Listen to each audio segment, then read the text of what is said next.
আসসালামু আলাইকুম। দেশের বাড়িতে গিয়ে যে তালগুলো কুড়িয়েছিলাম, গাছ থেকে পড়েছিল, সেই তালগুলো বর্তমানে রাজশাহীতে চলে এসেছি এবং এই তালের যে কিভাবে পিঠা করতে হয় তার প্রসেসিংটা আমি আপনাদেরকে দেখাবো।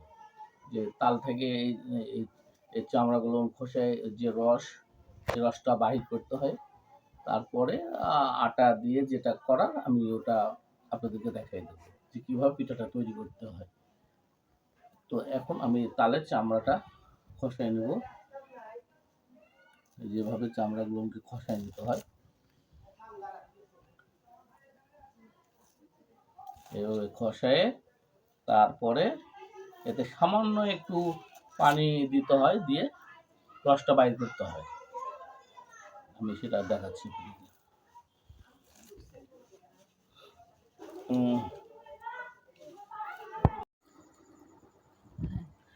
তালের চামড়া আপনার ছিলা হয়ে গেছে এবং এইভাবেই আপনার তাল থেকে আপনার তালের যে রসটা বাইর করতে হয়, ঠিক এইভাবে বাইর করতে হবে। আপনি একটু হালকা পানি দিয়ে এইভাবে, আরেকটা ভাবে করা যায়, ওটা আপনি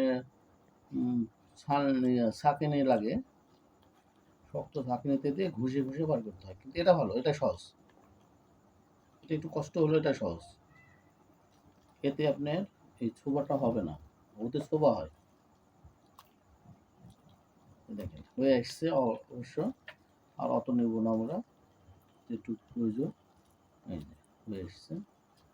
এখন বেশি নিতে গেলে আপনি ছোবা হবে।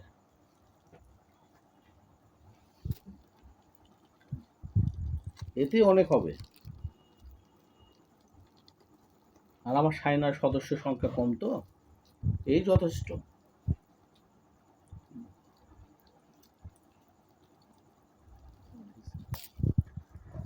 দেখুন আরো ডুলবে না। এই কথাটা দরকার ছিল, এই রসটা দেখাতে হতো, এতগুলো রস হয়েছে। আরো বলবো না, কেন কাট করে দেবো। তাল চিপা হয়ে গেছে, এই যে দেখেন রসগুলো সেকে নেওয়া শেষ। এখন এতে গমের আটা দেবো আর চাউলের আটা মিক্সড করব আর চিনি মিক্সড করে, এটা দেখেন কত সুন্দর হয়েছে।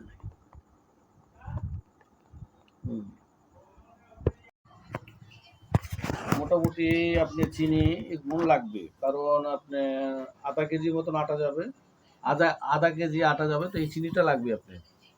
তাছাড়া মিষ্টি আর হবে না, মিষ্টি। হ্যাঁ, দ্বিতীয়ত এবার একটু চাউলের আটা দেবো। এই চাউলের আটা, এটা চাউলের আটা, এই আপনি এক বাটি চাউলের আটা দিলাম। তারপরে আপনার গমের আটা দেব,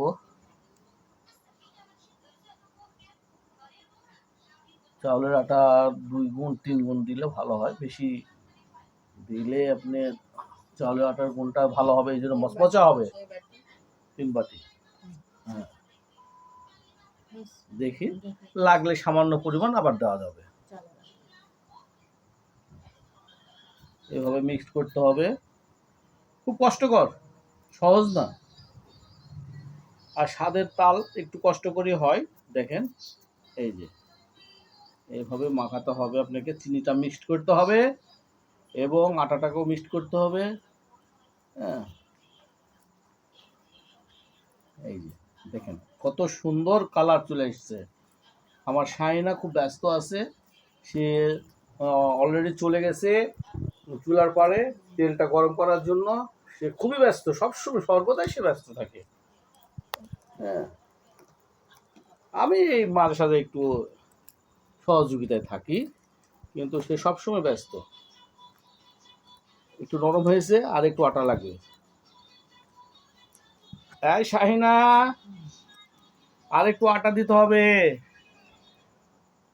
এই সামান্য আটা দিয়ে দিচ্ছি আরো।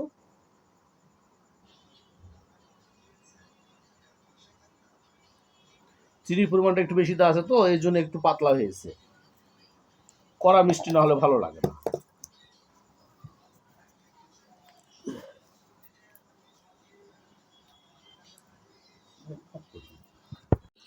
এবার শুরু করো। 5 মিনিট গরম হতে, তেলটা গরম হতে সময় লাগবে 5 মিনিট। তেল গরম হয়ে গেলে আমাদের পিঠা বানানো শুরু। এই তেল দিয়ে দিয়েছি। দাও। এই যে আটার খমির হয়ে গেছে, আর তেলও গরম হয়ে গেছে। এখন বর্তমানে এটা তেলে পিঠাটা বানাবো, দেখেন। এবং দেওয়ার যে হিসাব মাপটা ওটা দেখাচ্ছে।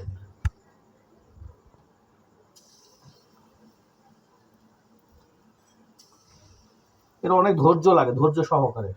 আমার শাইনার অনেক ধৈর্য, তো এই জন্যই পারে এগুলো করতে।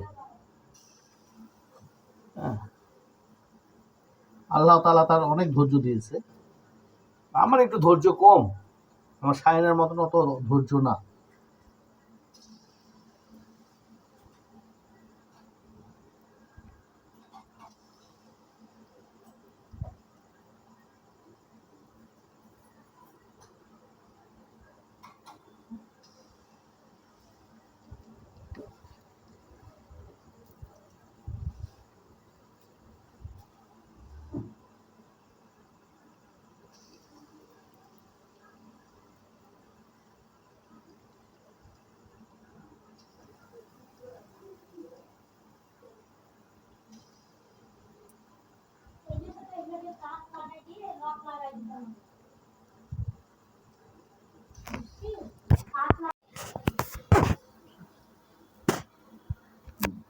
দেখুন এগুলো অলরেডি হয়ে গেছে। হ্যাঁ, একটু ছাড়তে একটু সময় বেশি লাগাতে কম বেশি হয়েছে, যার জন্য। কিন্তু এগুলো হয়ে গেছে, এগুলো অলরেডি হয়ে গেছে, ভাজা কমপ্লিট।